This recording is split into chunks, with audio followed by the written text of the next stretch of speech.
വ്യാജമായി ഒരു സ്ക്രീൻഷോട്ട് നിർമ്മിച്ച് ഇടതുപക്ഷ നേതാക്കളും അണികളും വ്യാപകമായി പ്രചരിപ്പിച്ച കാര്യം കഴിഞ്ഞ ദിവസങ്ങളിലെല്ലാം നമ്മൾ ചർച്ച ചെയ്തതാണ്. ഒടുവിൽ കാസിം തന്നെ ബഹുമാനപ്പെട്ട ഹൈക്കോടതിയെ സമീപിച്ചതിനെ തുടർന്ന് പോലീസ് കേസ് അന്വേഷണം നടത്തുകയും ഏറ്റവും ഒടുവിൽ പോലീസ് ഒരു സ്റ്റേറ്റ്മെൻറ്റ് കോടതിയിൽ സമർപ്പിക്കുകയും ചെയ്തിരിക്കുകയാണ്. ഈ സ്റ്റേറ്റ്മെൻറ്റിൽ ആരാണ് ഇങ്ങനൊരു സ്ക്രീൻഷോട്ട് ആദ്യമായി പുറത്തുവിട്ടത് എന്നതിനെ സംബന്ധിച്ചുള്ള ഒരു വിവരം ബഹുമാനപ്പെട്ട ഹൈക്കോടതിയിൽ പോലീസ് സമർപ്പിക്കുന്നുണ്ട്.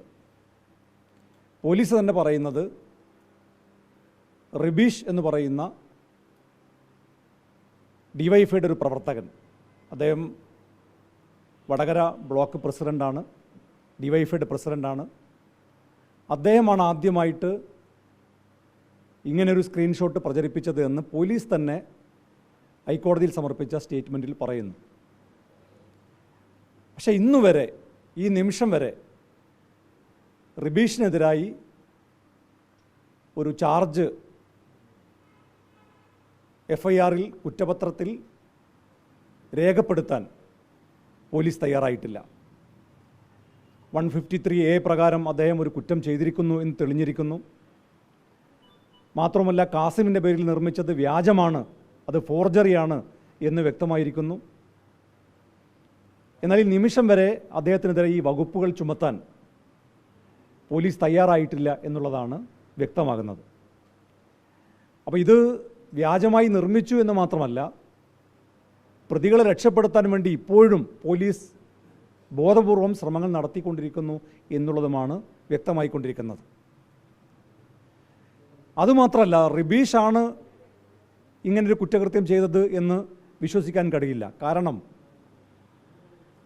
അദ്ദേഹം മാത്രമാണ് ഇങ്ങനെ ചെയ്തത് എന്ന് വിശ്വസിക്കാൻ കഴിയില്ല. കാരണം ഇതിൻ്റെ പിന്നിൽ ഒരു ആസൂത്രണം നടന്നിട്ടുണ്ട്. ഏതെങ്കിലും ഒരു സ്ക്രീൻഷോട്ടല്ല, ഒരു MSFൻ്റെ ജില്ലാ ഭാരവാഹിയുടെ പേരിൽ ഒരു സ്ക്രീൻഷോട്ട് ആദ്യം ഉണ്ടാക്കുന്നു. ഈ മുഹമ്മദ് കാസിം എന്ന് പറയുന്ന വ്യക്തി റിബീഷിൻ്റെ നാട്ടുകാരനോ അയൽവാസിയോ ഒന്നുമല്ല, നേരത്തെ മുൻപരിചയമുള്ള ആളുമല്ല.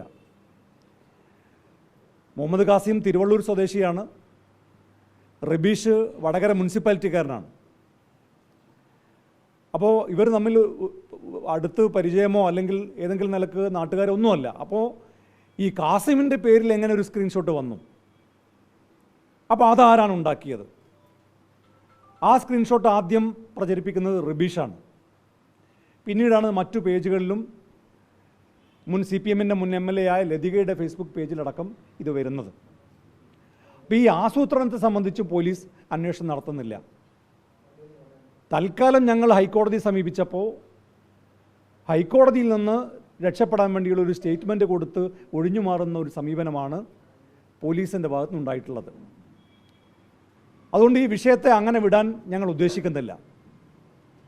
ഇത് നിയമപരമായി മുന്നോട്ട് പോവുക മാത്രമല്ല, രാഷ്ട്രീയമായി അതിശക്തമായ പ്രതിഷേധ സമരങ്ങൾക്ക് നേതൃത്വം കൊടുക്കാനും യൂത്ത് ലീഗ് തീരുമാനിച്ചിട്ടുണ്ട്.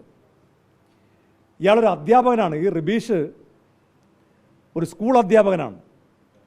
ഒരു സ്കൂൾ അധ്യാപകനാണ് ഇത്തരത്തിൽ വർഗീയ വിഷമുണ്ടാക്കുന്ന രീതിയിലുള്ള ഒരു പ്രചരണത്തിന് തുടക്കമിട്ടത്. മാത്രമല്ല, വടകരയിൽ CPM ഇതിനെതിരെ നടത്തിയ പ്രതിഷേധങ്ങളുടെ ചുക്കാൻ പിടിച്ചതും ഈ റിബീഷാണ്. ഡിവൈഎഫ്ഐയുടെ അഖിലേന്ത്യാ പ്രസിഡന്റ് റഹീം ഉൾപ്പെടെയുള്ളവർ പങ്കെടുത്ത പരിപാടി, അതുപോലെ കാഫിർ പ്രയോഗത്തിനെതിരെ LDF നടത്തിയ റാലിക്കെതിരായിട്ട് LDF നടത്തിയ റാലിയുടെ സംഘാടകൻ, ഇതെല്ലാം ഈ റിബീഷാണ്. അപ്പോൾ റിബീഷ് ഉൾപ്പെടെയുള്ളവർക്കെതിരെ 153A പ്രകാരവും ഫോർജറിയുടെ വകുപ്പുകൾ ചുമത്തിയും കേസെടുക്കണമെന്നുള്ളതാണ് ഒന്നാമതായി ഞങ്ങൾക്ക് ആവശ്യപ്പെടാനുള്ളത്. രണ്ടാമതായി ഇതിൻ്റെ ഗൂഢാലോചന. കാരണം റിബീഷ് മാത്രം ചെയ്യുന്നൊരു പണിയല്ല. CPM നേതൃത്വത്തിൻ്റെ അറിവോടെ അവസാനത്തെ ഒരു കളി എന്ന നിലക്കാണ് ഇലക്ഷൻ്റെ തൊട്ട് തലേ ദിവസം ഈ പണിയെല്ലാം CPM ഒപ്പിച്ചത്. അപ്പോൾ ഏതൊക്കെ നേതാക്കളുടെ അറിവോട് കൂടിയാണ്, ആരുടെയൊക്കെ പങ്കാളിത്തത്തോടു കൂടിയാണ് ഇങ്ങനെയൊരു വ്യാജ സ്ക്രീൻഷോട്ട് നിർമ്മിച്ചത് എന്നതിനെ സംബന്ധിച്ചും പോലീസ് നിഷ്പക്ഷമായ ഒരു അന്വേഷണം നടത്തേണ്ടതുണ്ട്. അപ്പോൾ തലശ്ശേരിയിലെ ഒരു കുടുംബം ഇലക്ഷൻ സമയത്ത് ഒരു പാട്ടിറക്കി. ആ പാട്ടിൽ പറഞ്ഞിരിക്കുന്നത് ഇബിലീസിൻ്റെ പണിപ്പുരയിൽ പണിത്തിരക്കാണ്.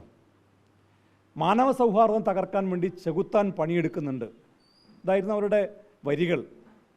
ആരാണ് ഇബിലീസ് എന്നും ആരാണ് മാനവ സൗഹാർദ്ദം തകർക്കുന്ന ചെകുത്താൻ്റെ പണിയെടുക്കുന്നത് എന്നുള്ളതും ഇപ്പോൾ വ്യക്തമായി. ഇനി ആ ചെകുത്താനും ഇബിലീസിനൊക്കെ ശിക്ഷ എന്താണ് എന്ന് തീരുമാനിക്കേണ്ട ഉത്തരവാദിത്തമാണ് കേരള പോലീസിനുള്ളത്. ആ പണി കേരള പോലീസ് നിർബന്ധമായും എടുക്കേണ്ടതുണ്ട്.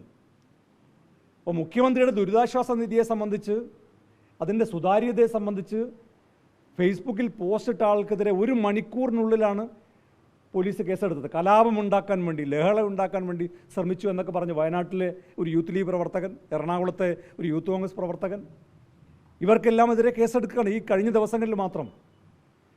മാത്രമല്ല, കാസിമിനെതിരെ കൊടുത്ത പരാതിയിൽ അദ്ദേഹത്തിനെതിരെ 153A പ്രകാരം പോലീസ് കേസെടുത്തിട്ടുണ്ട്. ആ കേസ് ഇപ്പോഴും റെഫർ ചെയ്തിട്ടില്ല. അദ്ദേഹം ഇതിനകത്ത് പ്രതിയല്ല എന്നൊക്കെ ഹൈക്കോടതിയിൽ പോലീസ് പറഞ്ഞിട്ടുണ്ട് എങ്കിലും ആ കേസ് റെഫർ ചെയ്തിട്ടില്ല. എന്നാൽ കാസിം കൊടുത്ത പരാതിയിൽ 153A ഇല്ല, ഫോർജറി ഉൾപ്പെടെയുള്ള വകുപ്പുകൾ ചുമത്തിയിട്ടില്ല.